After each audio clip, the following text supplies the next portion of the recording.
Randy Nicole, 2002, here with the cheers and bits, saying, X, I think we are just a video game playing a video game and someone else is controlling our every move and situation. Interesting. Kicking off a discussion there, Randy.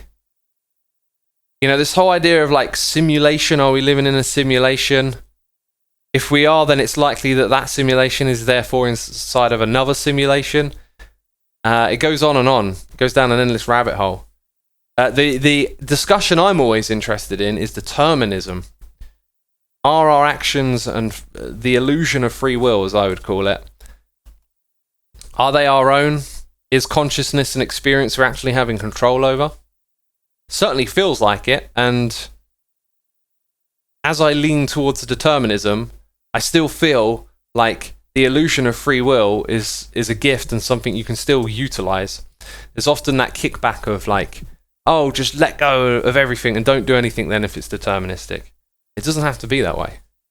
What do you think about Solipsism? Oh, are you a Solipist too? I'm a Solipist. No. Solipsism is the idea of you being the only actual real person and everyone else being false. So, like, if you want to do the whole I think, therefore I am, in a way, that idea, you know, relating to your mind, can sort of prove that you are conscious, but how can you prove anyone else is conscious? And so Solipsism is the belief that you're the only conscious person, and then there's this old joke of like, hey, I'm a Solipist too. Like a Solipist said to another Solipist, hey, I'm a Solipist too. And it's just a silly little joke. It's funny though, it makes me laugh. So there's this other idea that I wanted to talk about a few streams back, and we never got around to talking about it again, called Laplace's demon, I believe. And it is the idea that there is a demon, okay? It's a thought experiment. There ain't an actual demon, don't worry. Jeez, I made some of you panic, didn't I? It's the idea that there's a demon, and that this demon has a godlike understanding of everything that's happening at any point in time. It understands the movement of all particles that are interacting with one another. So its idea of knowledge is based on science. It's based on like a physical reality and an understanding of all the laws, and that it can understand them. So if you imagine a slice of time gets paused, okay, and we will focus in on a small section, just some small little thing. Maybe it's like a glass of water, right? And inside of the water, you can see all of the particles. You understand all of their positions, their momentums. And then the laws of physics would determine what would happen in the next slice of time.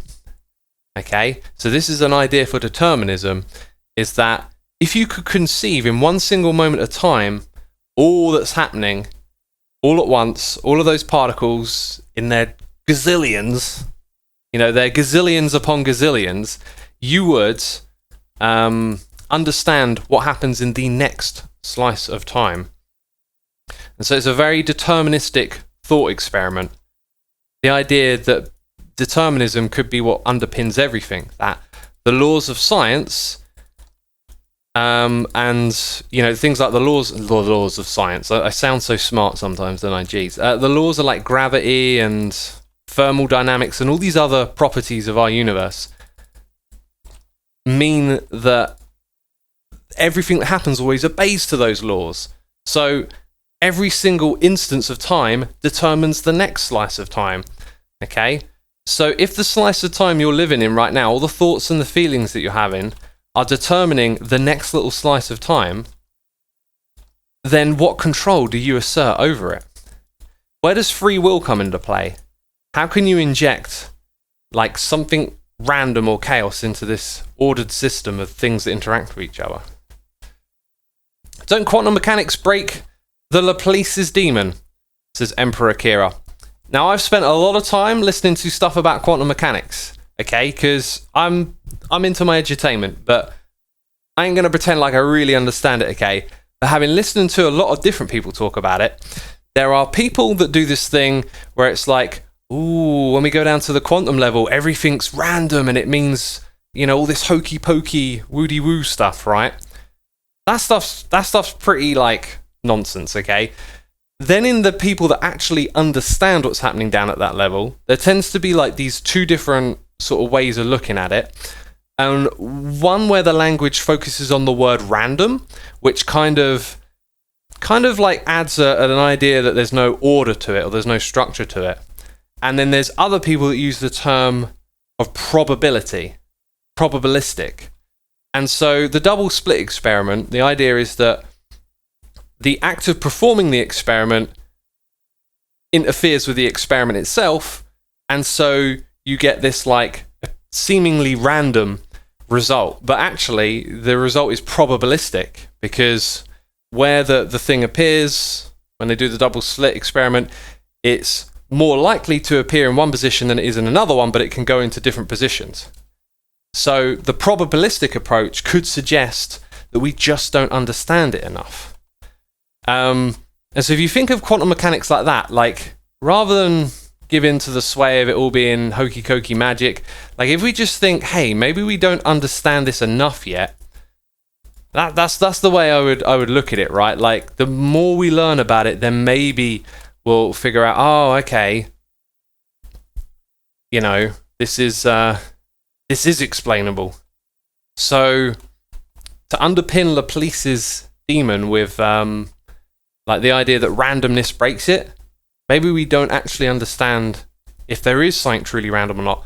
And for me, like the whole random thing, I just instinctively don't like randomness. It just feels like if there's all this structure and order and all these laws which things like work under, randomness just feels like something that wouldn't fit in because it would just break stuff.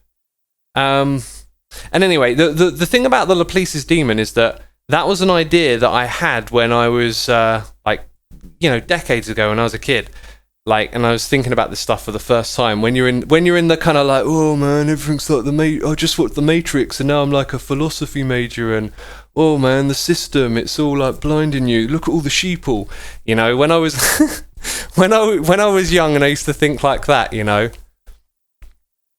That was one of the ideas that I started to think about. I was like, what if everything operated under these laws and you could just pause time and you could see it all? Then you would surely see the next slice. And then that made me think, well, then there's no free will. Like there's just the next little bit of time happening. And that's like where that all started for me. Ah, yes, the very smart teen phase. Yeah. Well, you know, it's a phase you have to go through. It's a good thing. I think it's good to start thinking like that, but eventually you're going to realize that some of your initial ideas are not so smart, and that there's people that have been here before you and thought about this a lot more, right? And I feel like finally I found those sorts of people. You know, podcasting, you can get access and insight into like all different fields of professions, because now all of a sudden the professionals, all the scientists, the mathematicians that were sort of behind the wall of, I guess, authority, you know, like the education system, the authority of that. Like now all of a sudden these people are like human and accessible, and they're not just appearing on like TV shows. They've got podcasts. You can learn about their life stories and understand like what motivates them to do what they do. And that world of information is just so fascinating to me, and I just love it. Darkness Rise 92 for 2 months, saying just came from a xisumasays channel watching a bunch of videos.